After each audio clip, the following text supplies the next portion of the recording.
Being a princess is sure hard. Being an alcoholic princess? That's even harder, it seems.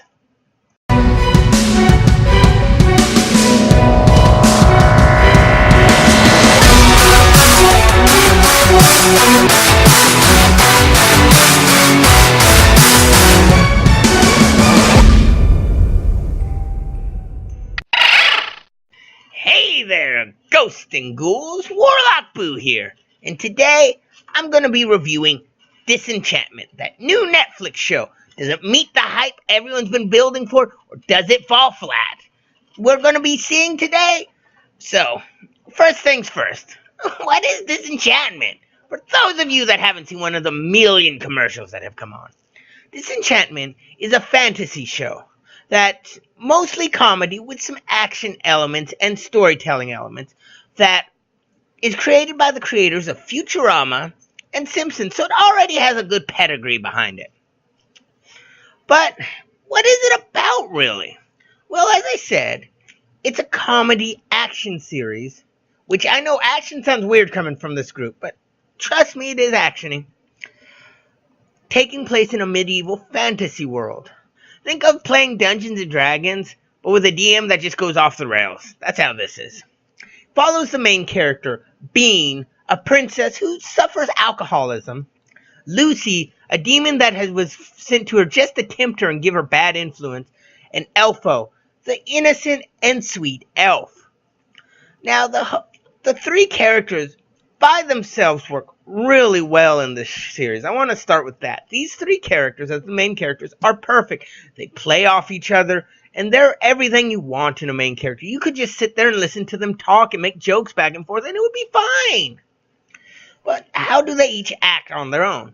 Well, you have Bean. Bean is the princess. She's a white-haired, buck-toothed princess with freckles who doesn't know what she wants to do. She doesn't want to be a princess. She doesn't want to have it all. She wants to do things, but she doesn't know what. She's always disappointing her father, the king, and never can feel like she belongs.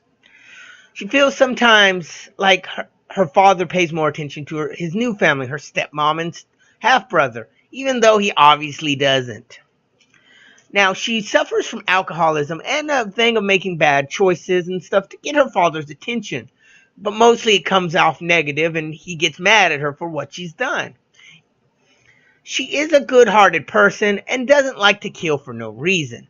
She is an amazing fighter and hasn't really put together that she really could be doing that the rest of her life, because she's an amazing fighter. But she is a fun main character and great to see grow. Then we have Lucy. Lucy is a demon. He was sent there to be her bad influence, and he succeeds on that. Now, I know a lot of people thought he'd just be Bender.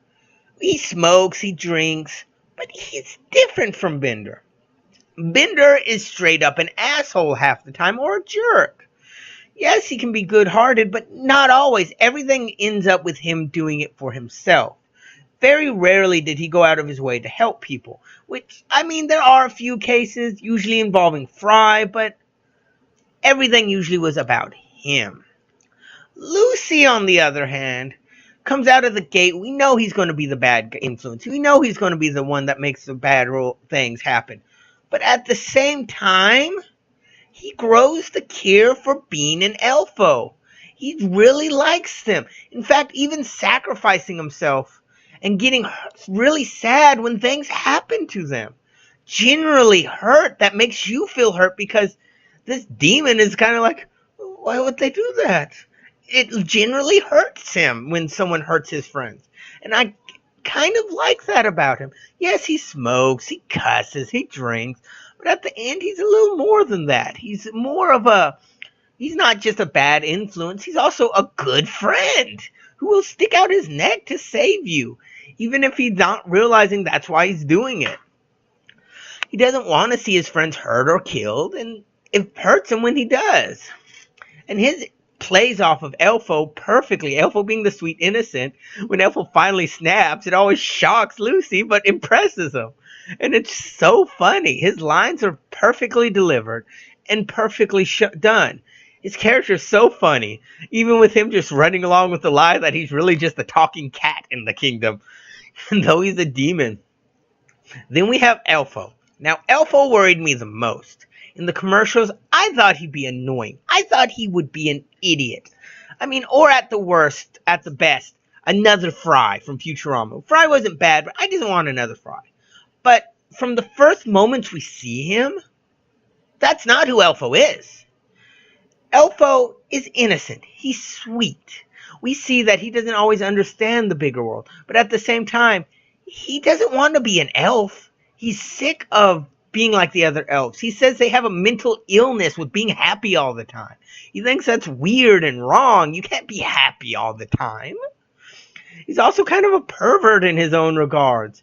And he's just sweet and kind-hearted, and he's the voice of reason in the group, while at the same time doing his own thing.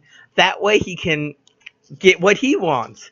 That's why he works great with Lucy. Lucy pushes him to sometimes snap, like when Lucy kept smacking him with the tail, and it finally made him snap and starts beating Lucy with his own tail. Impressing Lucy, but making Lucy also say, okay, I'm impressed. Now stop it. And Elfo keeps smacking him with the tail. It was funny. Elfo became my favorite character fairly quickly. I loved his bounce-offs of everyone and his way of just trusting everyone straight up, even if it gets him in trouble. Now, he does have a thing for Bean. I don't know if that'll ever go anywhere, but it could. These three characters are great. But what are main characters without side characters? Now we run into a little more good to bland territory. The side characters can be really funny. They can be really good. They have great little personalities. But none of them seem to be able to stand up on their own a bit. You have the king, her strict dad, who's kind of he's not stupid, but he's too angry half the time and lets that blind him to good choices. He's very emotional when you really get down to it. Always worried about his daughter and stressing over is she going to do something to do stupid or not. And he seems to be in a bad place with that. He's not knows, and it messes with his own mind and decisions. Then we have his advisor, who has 3 eyes. I don't know who that is, why he has 3 eyes, but he can be interesting. He's the straight man that is secretly funny behind the scenes. He's the calm, straight arrow, but at the same time, he will put out some of the best jokes. He secretly has sex parties in the basement when the king's not there. Even the wizard do it. It's just funny how he'll do it. But he always does what's right for the kingdom. He never does what's right just for him or the king. It's for the kingdom. Then we have the wizard. He's kind of incompetent, kind of an idiot, but he's a wizard and the best friend of the guy with 3 eyes. I can't remember everyone's name. I am sorry. But he wants to try to use Elfo's blood to create a potion of immortality. But he's kind of nice, just forgetful. Those kind of are the 3 best side characters. Then we have her stepmother. Her stepmother seems to be some kind of lizard vampire creature with a Transylvanian accent, but comes from a place that looks like Venice crossed with Japan. I am not kidding on this. That is what it looks like in a swamp. She seems to care for her family, even going out of her way to try to give Bean advice, even though it wasn't good advice. She tried, and it shows that she does not hate Bean. She cares for Bean. She's kind of an airhead, to put it blankly, and not good with emotions, it seems. But at the same time, she's not stupid. She's not an idiot. And it's kind of funny to watch her, especially some of her dark humors. She just kind of throws out there at random. But she can be a mixed bag, sometimes being really good on an episode, and other times kind of being just fair. Then you have her son, who's this very sweet, overly cheerful boy who's terrified of his dad, the dad's kind of abusive when you see it. But at the same time, you can tell the dad does care about him and does try to bond with him, even if it never ends well. But other than that, he really feels kind of like a Bobby Hill from King of the Hill to a degree, just overly sweetified. And that's kind of a weird combo. A lot of the other second characters aren't as big, except for her maid, who has a habit of falling asleep horribly and is just the most cheerful woman you'll find.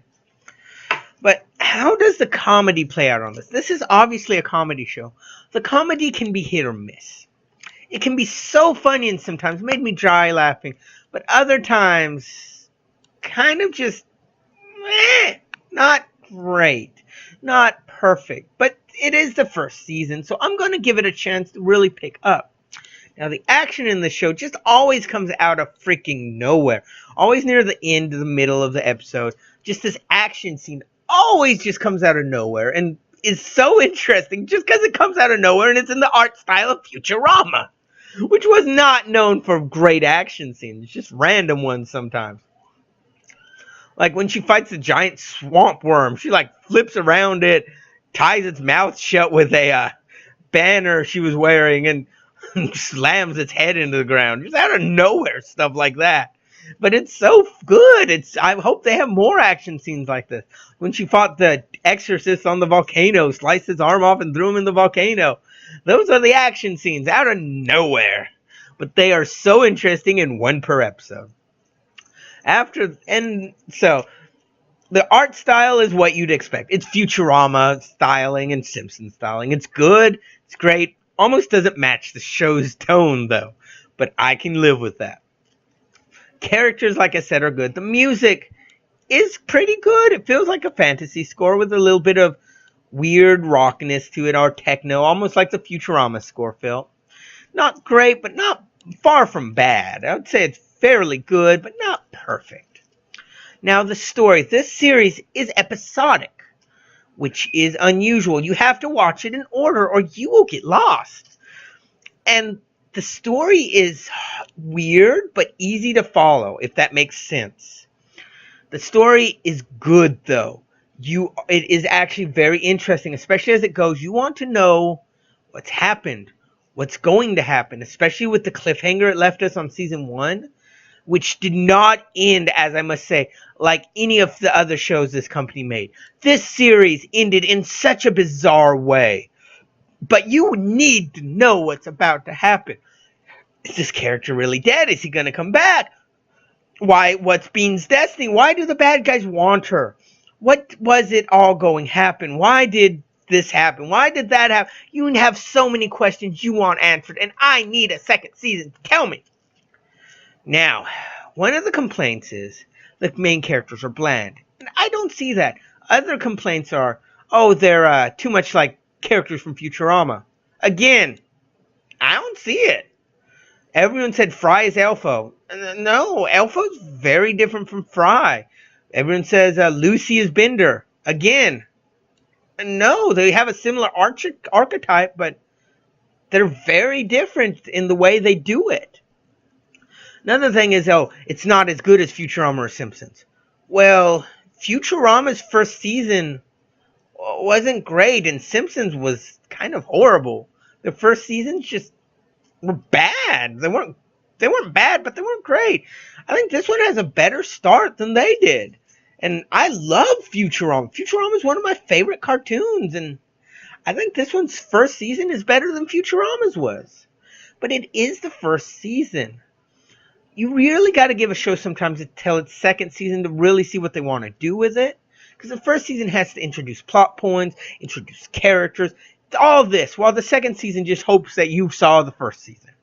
And I think that's what they're doing. Again, the story is great. The music's pretty good. The characters are fun. The jokes hit most of the time. All of this show is good. Now, what would I rank it? I'd rank it a 7.5. Almost an 8. I could do a 7.90, I would. I think the show is good. Deserves your viewing. Deserves your watch. It is a good show. Not the best on Netflix, but far, far from the worst. Yes, it's not as good as Futurama, but Futurama had all those seasons to get the characters. This has had one. Stop judging it by Futurama and Simpsons. This is a different show. Judge it by itself. Judge it by other fantasy shows. Hell, it would make more sense to compare it to Star vs. the Forces of Evil than we compare it to Futurama. Futurama's a sci-fi. This is a fantasy. judge it by other fantasy comedy actions. There are actually quite a bit. It's closer to Your Highness than anything else to me, except less perverted. But if you're going to judge it by anything, judge it by other fantasy shows. Stop trying to judge it by Futurama and Simpsons. They're completely different animals compared to this at the end. But what do you think? Do you like the show? Did you agree with my review? Do you not? Is it boring to you? Not funny? What do you think? Tell me down below. And if you want to hear more reviews like this, subscribe. I do video games, web comics, cartoons, and I try to throw in a creepypasta story every now and then, along with some nice little videos on comparing ancient myths to the characters that they were based off of. But until then, this has been Warlock Boo, hoping to be spooking y'all later. Bye.